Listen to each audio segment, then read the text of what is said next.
Born under this sign. You're immortal until 2030. The old woman's voice was like dry leaves skittering across pavement.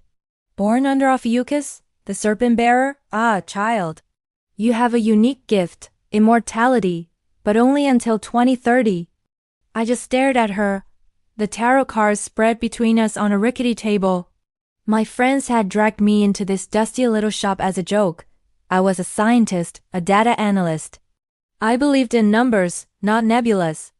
I told her my birthday, November 30th, and she'd pulled this bizarre card, the serpent bearer, a supposed third zodiac sign squeezed between Scorpio and Sagittarius. Right, I scoffed, trying to hide the flicker of unease. Immortal. Got it. How much do I owe you for this revelation? She just smiled, a web of wrinkles deepening around her eyes. Keep your money, you'll need it. Time is a currency you can't spend yet, but the bill will come due. I walked out of that shop, laughing with my friends. We joked about it all night. Hey Alex, don't trip. Oh wait, you can't die, never mind. It was hilarious. Until the next morning. I was running late, as usual, darting across a busy intersection against the light. I heard the screech of tires, the blare of a horn, and then nothing. I felt a shove, a powerful, invisible force pushing me back onto the sidewalk just as a massive truck thundered past where I'd been standing.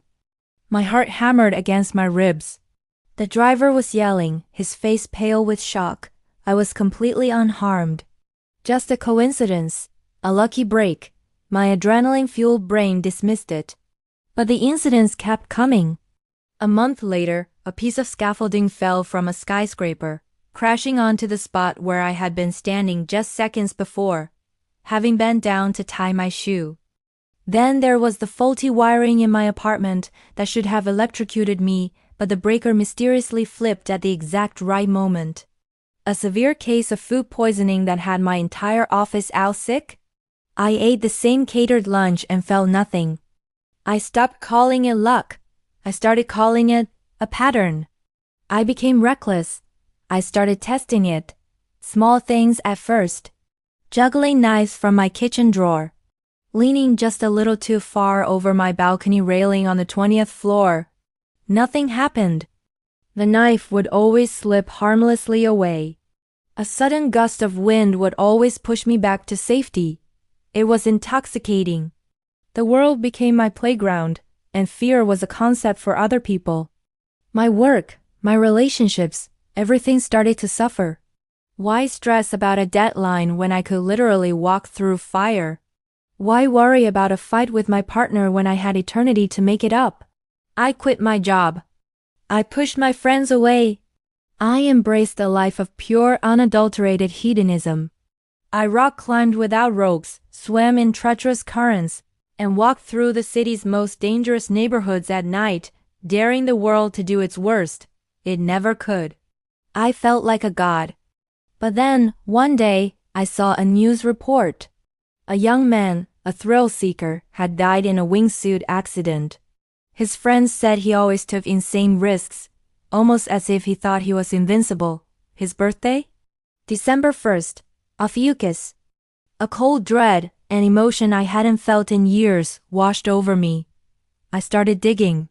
I spent weeks scouring forgotten forums, dusty library archives, and conspiracy theory websites. And the first found them. Traces, whispers, stories of others born under the serpent bearer. Each one lived a charmed, reckless life.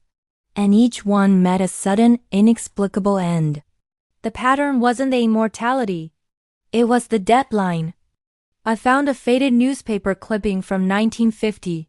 It described a miracle man who survived a dozen near-fatal accidents, only to die on his 30th birthday in a freak mundane incident. Choking on a piece of steak. He was born in early December. The dates were different, but the prophecy was always the same. A period of invincibility, followed by a final, unavoidable payment.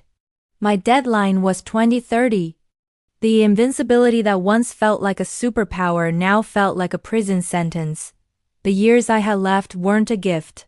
They were a countdown. I had 7 years left. 7 years until my protection ran out. I tried to warn others I found online. They called me crazy, a doomsayer. They were just like I had been drunk on their own power. The fear returned, but it was different now.